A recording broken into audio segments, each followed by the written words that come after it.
สวัสดีลูกค้า PCB เนาะ MC ทุกท่านเนาะสายบนเนาะเมื่อนี้น้องประกอบให้ลูกค้าไปเป็นติ่มซุปเนาะผมซุปใส่งานเนาะเพราะว่าตัวเซสองเนาะลูกค้าเลยจะได้แบบไหนก็มีให้เลือกเลยเนาะตัวเซสองนี้เนาะตอนนี้มันประกอบให้ลูกค้าทางเสียบปากกับสำเหนือเนาะพูดบอกเนาะแต่ว่าเขาเอาราคาสูงเนาะตัวนี้เนี่ยแบบหารของไฟนี้อัปเกรดมา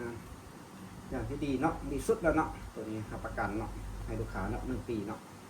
ถ้าสมมติว่ายิงไปบันทึกเราบันทึกเนาะยิงสุดลมมันลมห้วยอย่างนี้รับประกันนะส่งมาทางหารเนาะตอนนี้ประกอบความสุดใช้งานเนาะตัวนี้เนาะตัวแรกเนาะลูกค้าเขาเอากล้องไปทางเตอร์เนาะตัวนี้ลูกค้าทางสำเหนือเนาะC2ค่าเอกของหารน้องเนาะตัวนี้มันก็เปิดแต่ว่าตัวเก็บเสียงเนาะ FM5 เนาะตัวนี้ลูกค้าหลายคนก็เห็นไงบางคนยังไม่เห็นแน่เนาะตัวนี้ของแท้เลยเนาะเราอยู่ข้างในเป็นเราโพลีกอนเนาะแต่พอเราไม่ได้แกะออกให้เบิ้งเนาะอยู่ข้างในประกอบเรียบร้อยให้ลูกค้าแล้วเนาะตัวนี้ตัวเล็กเนาะเล็ก16 แหวนบล็อกทูเนาะกับตัวถังคาร์บอนเนาะตัวนี้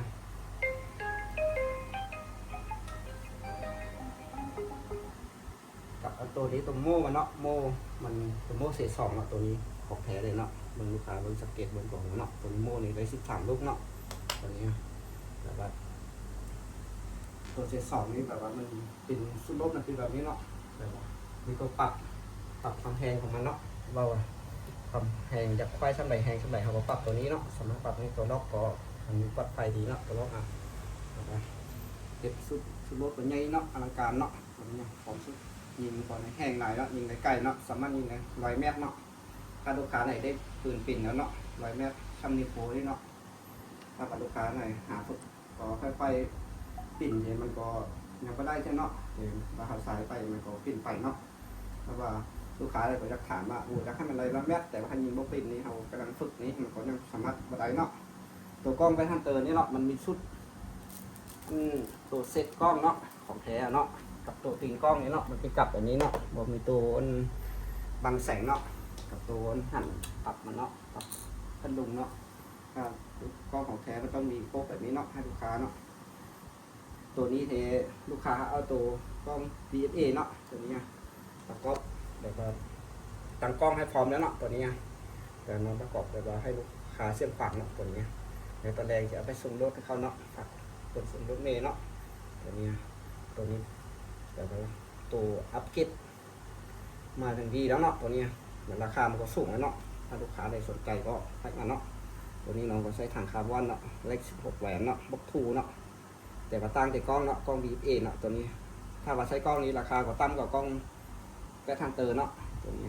แต่ว่าอัปเกรดมันทำดีเนาะเราของแท้เนาะเก็บเสียงก็ DM5 เนาะถ้าว่าลูกค้าใดสนใจก็มีตื้มเนาะซูโรสมันให้เนาะลูกค้าเนาะมาขายให้เนาะตัวซูโรสในถ้ามีตัวเบาแล้วเล็ก16 แหวนนี่ราคามันก็อย่างนึงเนาะเราเก็บถ้าตัวลูกค้ามาเอาตัว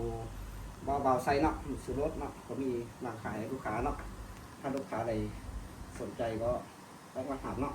เนาะเดี๋ยวอัปเกรดรับประกันให้ลูกค้าเนาะผมมีเบาเนาะตัวเบาบล็อกทูเนาะ16 แหวนเนาะตัวนี้ทางหารอัปเกรดมาอย่างนี้แล้วเนาะตั้งลมตั้งให้พร้อมแล้วเนาะเอาไปมีเตะสายงานเลยเนาะรับประกันเนาะรวมหัวบอลไหลเนาะเล็กตัวนี้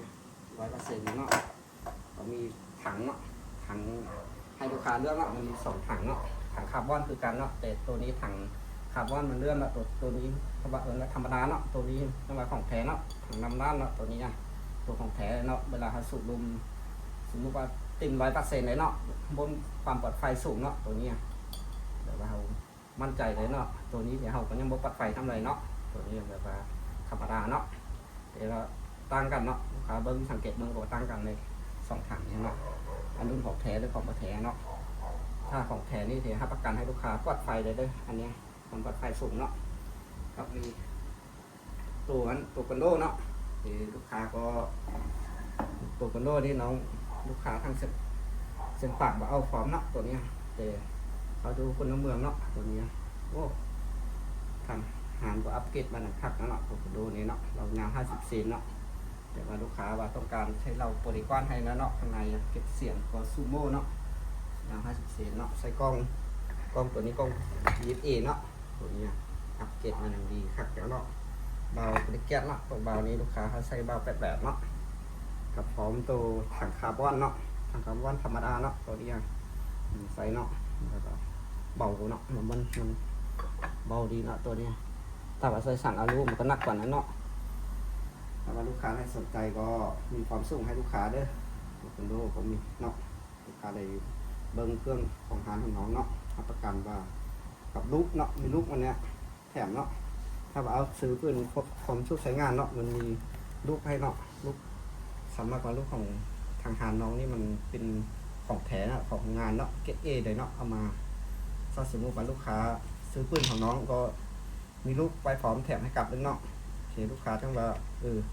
สายลูกมันแบบว่ามันเสมอกันเนาะเบิ้ง19 เกณฑ์เนาะลูกเนี่ยของงานเนาะใส่กลับมันอย่างดีเนาะ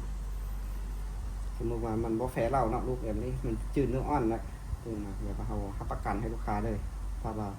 เอาปืนก็เอาลูกของน้องให้เรารับประกัน100 เมตรให้แม่นจำเนาะซัมนิโปนเนาะ